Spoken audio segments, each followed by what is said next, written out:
Interessante. Muitas pessoas, quando nós apresentamos a Bíblia, dizem para nós, não, mas isso foi escrito. Como é que você vai saber que aquilo que você lê no Evangelho de São João hoje é realmente aquilo que foi que estava lá? Isso, com o passar do tempo, vai sendo mudado, uns vão colocando as suas ideias. Entendeu? Como é que o senhor enfrenta essa pergunta de que aquilo que nós temos hoje na Bíblia realmente reflete aquilo que foi a intenção original, os escritos originais? Talvez os telespectadores em casa já devam ter ouvido falar de Bart Ehrman. Bart Ehrman é um americano que é especialista em crítica textual do Novo Testamento e agora escreveu um livro, Misquoting Jesus, onde ele afirma que a gente não pode confiar naquilo ali. Muita gente está comprando o livro e está virando a Bíblia de muita gente. Eu não vou ter tempo aqui para traçar todos os detalhes, mas eu quero afirmar que Bart Ehrman está errado. O mentor dele, o falecido Dr. Bruce Metzger, que era uma das maiores autoridades do mundo em crítica textual, publicou vários livros dizendo que nós podemos acertar a originalidade da Bíblia, conforme a sua pergunta. E interessante que o próprio Bart Ehrman, quando Bruce Metzger estava vivo, escreveu um livro em coautoria com ele, defendendo que a Bíblia é acurada no sentido dos manuscritos. E agora ele está ao contrário. Então é bom que o telespectador veja os dois livros de Bart Ehrman escritos com Bruce Metzger, antes da morte de Bruce Metzger, e o atual. Mas dando alguns exemplos assim simples, a papirologia tem provado, através de vários estudos, que nós podemos traçar com precisão 90%, 99% quase, da originalidade do Novo Testamento. Eu colocaria 1 ou 2% de textos que nós não temos certeza como era original, mas são textos que não atrapalham. Vou dar um exemplo aqui. Em Apocalipse diz, bem-aventurados os que lavam as suas vestiduras no sangue do Cordeiro. Certo. Ocorre que no grego existe a palavra istolê para vestidura. Istolê. A palavra para mandamento é entolê. Veja, entolê, estolê. Mandamento, veste. São palavras muito parecidas. Certo. Algum copista cometeu um erro e trocou uma palavra pela outra. De modo que hoje eu não sei afirmar se o correto é bem-aventurados os que guardam seus mandamentos ou bem-aventurados os que lavam suas vestiduras. Certo. Nós não sabemos como era o original desse texto, mas convenhamos, seja qual deles for, ambos estão verdadeiros. Exato. E este é o 1% da Bíblia, a gente ainda tem dúvida. 99% ou 98% são registrados. Agora, mesmo para quem não domina os campos da papirologia, eu vou dar um argumento para mostrar que a Bíblia não foi alterada. Um argumento simples que qualquer leigo possa entender. Alguns críticos tomam a Bíblia que você tem em casa e falam, se os evangelhos são realmente dignos de crédito, por que há tanta contradição? Por exemplo, num evangelho diz que Jesus curou 2 cegos. No outro diz que era apenas um cego. Na verdade, não existe biocontradição aí. Na época, mulheres e crianças não eram contados geralmente. Era o machismo da época. Se eu tivesse aqui 10 mulheres, 2 crianças e 20 homens, o normal seria falar, tenho 20 pessoas aqui. Certo. As mulheres e crianças não seriam contadas. Raros casos. Lembra do milagre da multiplicação dos pães? Certo. Jesus abençoou os pães, multiplicou para 10 mil pessoas e Mateus coloca fora mulheres e crianças. certo. É possível que houvesse à beira da estrada 2 cegos, um adulto e uma criança, ou um homem e uma mulher. De modo que um evangelista, seguindo a tradição da época, contou apenas um e o outro falou dos 2. Então não é uma contradição real. Certo. Mas, de qualquer maneira, para quem não conhece o contexto da época, parece uma contradição. Certo. E por que Deus permitiu? Eu respondo. Para mostrar que a Bíblia não foi alterada nem para corrigir.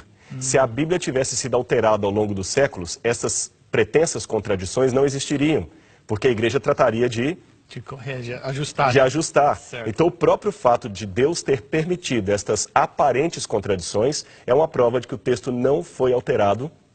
E outra prova maior.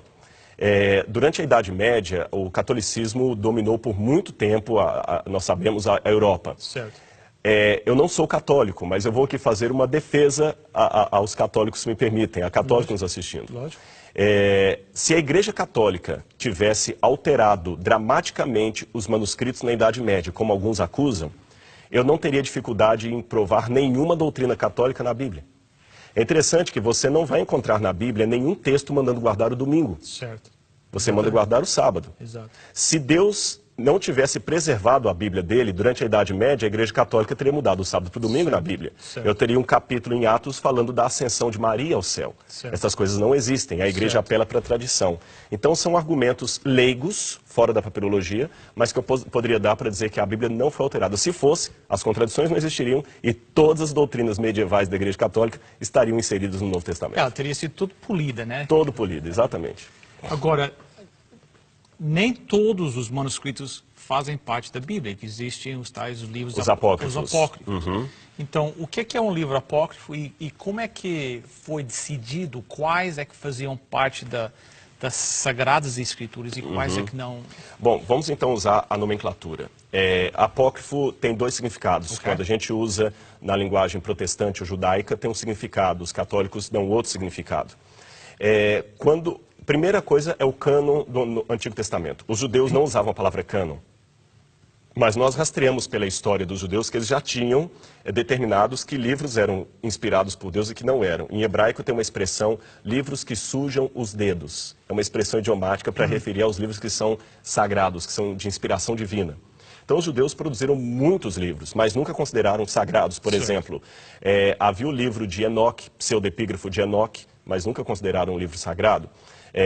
A ascensão de Moisés nunca consideraram sagrados. Os judeus já sabiam que livros foram de inspiração divina E quais não. Certo. Então nós temos, por volta do ano 90, já é uma evidência histórica de que o Concílio de Jâmina reafirmou um cânon que, segundo alguns estudiosos, já estava fechado desde a época de Esdras, no Antigo Testamento. Na época de Jesus falava-se da Tanar. Tanar seria a Torá, a lei, os profetas, Nabi, e também os escritos. Ketibim, né, a Tanar, que eles falam. Então, seria a divisão da Bíblia do Antigo Testamento.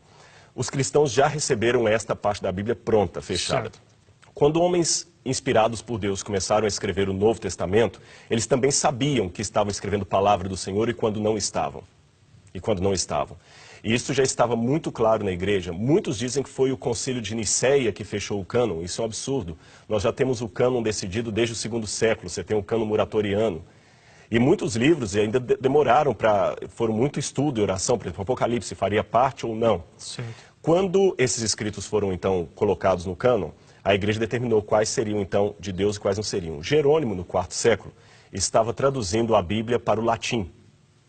E quando ele o fez, o Papa Dámaso pediu para ele acrescentar aqueles livros do Antigo Testamento, apócrifos, não inspirados, que seria o livro de 1ª e 2ª Macabeus, Judite, Baruch, o Sirácida e outros mais, que hoje compõem a Bíblia Católica. E Jerônimo, no princípio, se recusou, mas o Papa insistiu. Então Jerônimo acrescentou aqueles livros não inspirados, mas colocou uma nota. Esses livros foram colocados segundo a tradução de Teodosidão, mas não fazem parte do cânon original. Jerônimo escreveu isso aí, para deixar claro que não eram livros inspirados, inclusive complementos ao livro de Daniel e ao livro de Esther também. Não eram partes inspiradas da Bíblia. Esses livros, a Igreja Católica chamou-os de deuterocanônicos. Então a própria Igreja reconhece que foram livros que ela canonizou no segundo processo. Okay. A palavra apócrifo vem do grego apókrofos, significa aquilo que é escondido, que é oculto. Por quê? Porque são pessoas que realmente escreveram no anonimato, ou valendo-se do nome de uma outra pessoa, ou trazendo memórias. Os livros apócrifos podem conter informação histórica valiosa.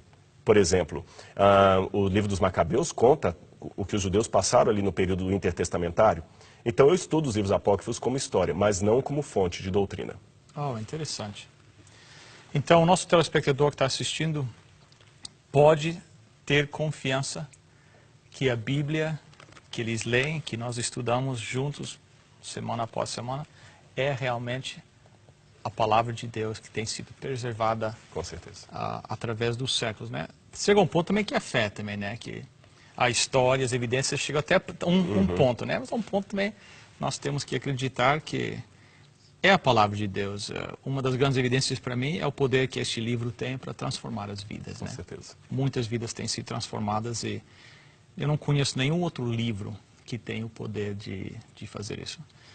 Rodrigo, nós estamos com uns 3 ou 4 minutos até o final do programa. Quem sabe você tem um pensamento chave para encerrar a nossa conversa aqui hoje. Muito bem, eu agradeço. E convido você que está em casa a que leia a palavra de Deus. Como o pastor Bill falou, eu nunca vi ninguém morrer ou dar a sua vida ou ser transformado por ter lido Shakespeare. Nunca vi Hamlet transformar uma pessoa perdida numa pessoa salva, numa pessoa de vida mudada, mas a Bíblia transforma. Uma vez um casal estava resolvendo ler a Bíblia para tentar salvar o seu casamento. Depois de uma semana de leitura, o marido virou para a mulher e disse: se esse livro estiver certo, nós estamos errados. 2 semanas depois, lendo a Bíblia, ele falou: meu bem, se esse livro estiver certo, nós estamos perdidos. Mas na 3ª semana ele concluiu maravilhado: se esse livro estiver certo, nós podemos ser salvos. E eu informo para você com toda a convicção da minha vida, esse livro está certo e nós podemos ser salvos. É a palavra de Deus dada ao ser humano. Descubra a Bíblia, descubra o Deus da Bíblia e deixe-o transformar a sua vida.